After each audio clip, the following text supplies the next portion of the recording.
Welcome back to part 2 of the gummy bear experiment. So it's been about 6 hours since we placed the gummy bears in their solutions.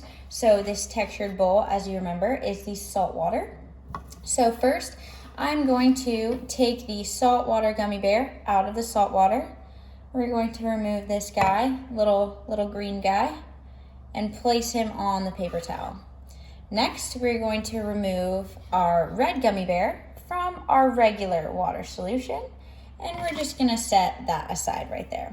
So now we have our red gummy bear on the paper towel.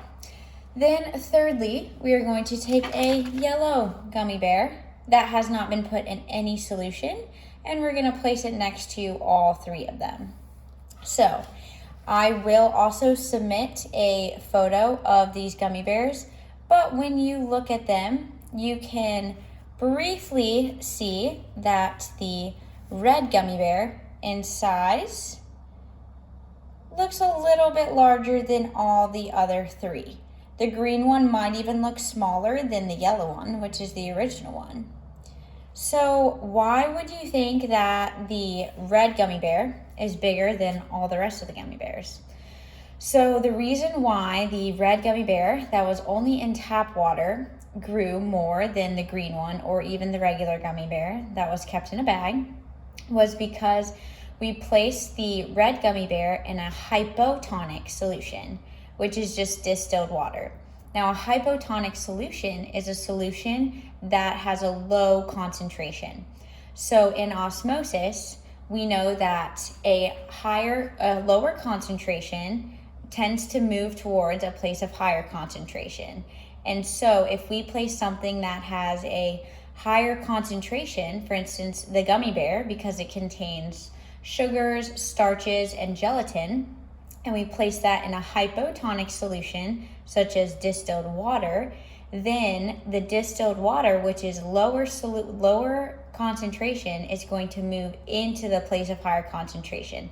So it's actually going to be pulled into the gummy bear until the amount of water is the same inside the gummy bear as it is in the solution outside of it, just in regular water.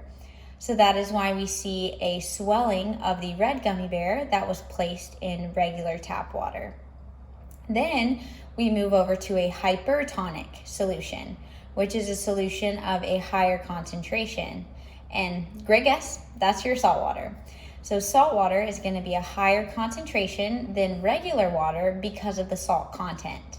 So when we place our green gummy bear in the salt water, then the place of higher concentration is being pulled towards a place of lower concentration. So actually what's happening is water is being pulled out of the gummy bear and placed into the salt water. So this gummy bear might actually look like it shrank. And that is why we see a difference in these 2. Now the yellow gummy bear, it just stayed in a plastic bag. So this guy is just exactly the same as it was. So at the end of the day, what we can learn from this is that a higher concentration is always going to be the pull for osmosis, for a lower concentration to be pulled towards a place of higher concentration. And if a solute has more minerals in it, has more things combined in it, it tends to have a higher concentration. So compared to a regular water, a gummy bear would have a higher concentration, but compared to salt water, a gummy bear has a lower concentration. So we can see this swelling happening due to osmosis and the differences between a hypotonic solution, which is distilled regular water, and a hypertonic solution. Now, gummy bears are an easy thing to explain this with due to the fact that they have a minimal amount of things that make them. So it's your starch, your sugar, and your gelatin, and then some water that's within the gummy bear.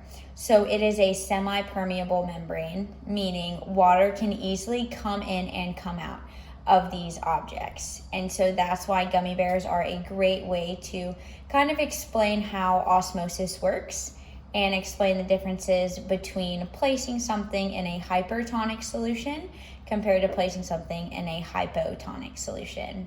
Thanks for watching. I hope this was a good video for all of you guys and I explained it well. See you later.